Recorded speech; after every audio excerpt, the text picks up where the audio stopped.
I love question marks. That was Kirby Smart on Paul Finebaum. He went on to go ahead and say, I love when you have question marks. You provide a lot of motivation for us, Paul. That's why I keep coming back to your show.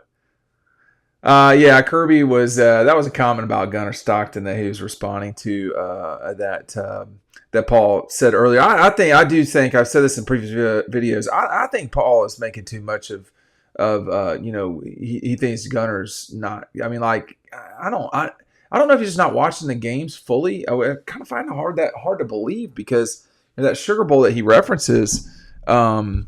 That was a game that everybody had the ability to see because of the delay, because of the terrorist attack. So I think what you've got with Gunnar Stockton that's different than Carson Beck is a different style of quarterback. I don't think that means that Gunnar won't have a better 2025 than Carson had 24. I think to expect Gunnar to have the type of throwing season that Carson had in 2023, no, I don't expect that because he's a different style of quarterback. But, Paul's right in that it does matter. Your quarterback play is tremendously important in a season and a team and all that stuff. But there's different ways to play quarterback. Would David Green have been the right quarterback for what Dabo Swinney and company have done with their quarterbacks? No, but he played a different style of quarterback. He was extremely successful at Georgia. Would you want to keep Gunnar Stockton in the pocket the whole time? I wouldn't. So there's different things. What Notre Dame did was they didn't allow Georgia to run the football. And it's hard for a quarterback to play well when that's the case. But there were some really good plays and throws in that game. All of these things are true at the same time. It can be that you have questions or doubts or whatever about a player, and you don't overdo that. I think it's being overdone a little bit from my own perspective. But what I want to talk about is how Kirby gets geeked up off this stuff. I mean, he just loves it. He loves being doubted. But here's my thing about that is, Kirby's, when he's won it all, he's had the best team. Both those seasons, he's had the best team. You can make the argument that they had the best team in 23. You can make the argument that they had the best team in 17. Well, they didn't win it those seasons. So it's got to, sometimes people are right. And there is reason to doubt. I think there are reasons to doubt Georgia right now. And we talk about that a lot in the 2025 preview. We've got a great offer for you right now. You sign up for Dawg Post. We're going to give you the 3 months for free for the price of one, and you get the magazine. So that's, you sign up. The link is right down below. You get you pay for 1 month of Dawg Post. You get 3 months for free. And then, you get 2 months for free after that, 3 total months for the price of one, and you get the magazine. I'm not saying it very well, but that's a very big value, about a $65 value, and you're going to get the magazine all for free. So take advantage of that while you can. It's a great offer. And one of the things we talk about in the magazine is, Georgia does have challenges. Every team in college football has challenges. We know where Georgia's challenges are because that's what we do. We cover the Dogs. And, I think the offensive line is going to have to play better. If they don't play better, this is going to be a long season at Georgia. And I think 24 was a long season. They won the SEC championship, and it was a long season. Because with the exception of, the Tennessee game, maybe Mississippi State, Tennessee, Auburn, Clemson to some degree, there really were not a lot of clean victories that it wasn't real easy.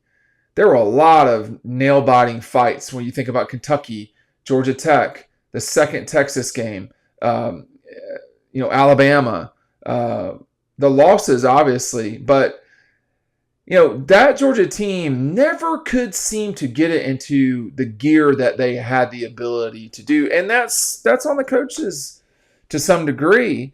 I think a lot of it was that was not a healthy team most of the season.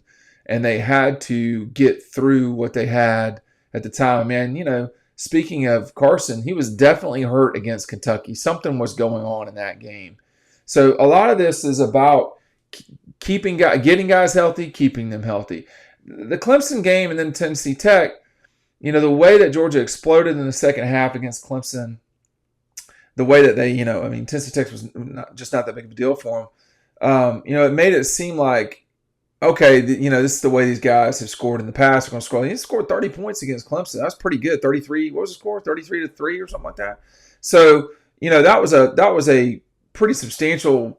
I guess technically a landslide win. It felt tighter, 34-3. It felt tighter than 34-3 to some degree, but it didn't feel closer than 20-3. Georgia clearly the better team. And then, they had the Alabama game, but it took a little bit of time to be certain, these guys are going to fight themselves.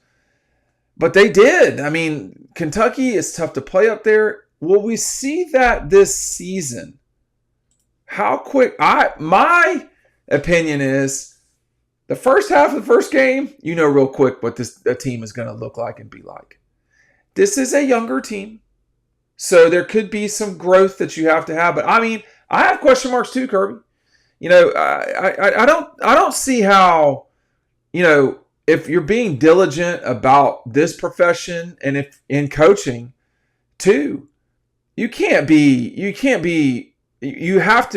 to say there are always question marks for teams because, as well as people know their teams, seeing them practice constantly and all these things, where are they going to do it when the band plays? Can we be consistent? Can we avoid injuries? Can we develop mental toughness in the off season so that when difficulty arrives during the season, we're able to deal with that?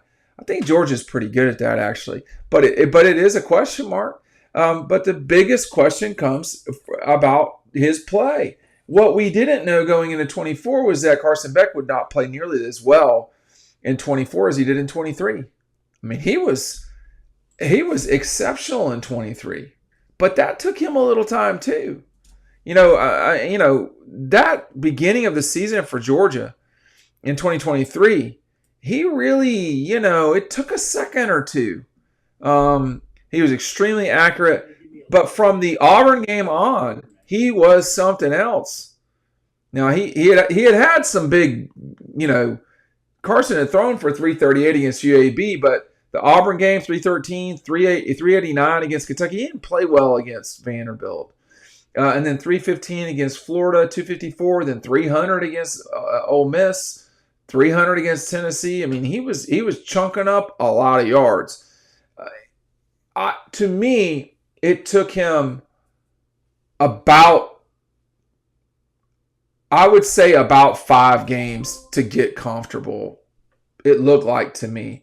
How long will it take Gunner to get comfortable? Because if you do that math, I would say you're talking about the Tennessee game at that stage because he's already played 2 massive games a year ago with Texas and Notre Dame.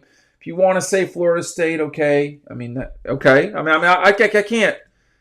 He was playing in a huge bowl game, and I know at the time, that was not the same thing as what, playing Texas or Notre Dame was like, but he did play that game. And, so he's played a lot in those games, but I think it's about 4-ish games or so. And when if you look back with Stetson, Stetson started against Auburn, Tennessee, and Alabama, and then Kentucky. And he started against Florida as well. Got hurt in that game, got replaced. So then in 21, when he came in, pretty much there wasn't a lot of layoff. But even that season, it took him till probably about, for sure, the Auburn game. But see, that was only a couple games into starting for Stetson that season. So I do think it takes a little bit of time.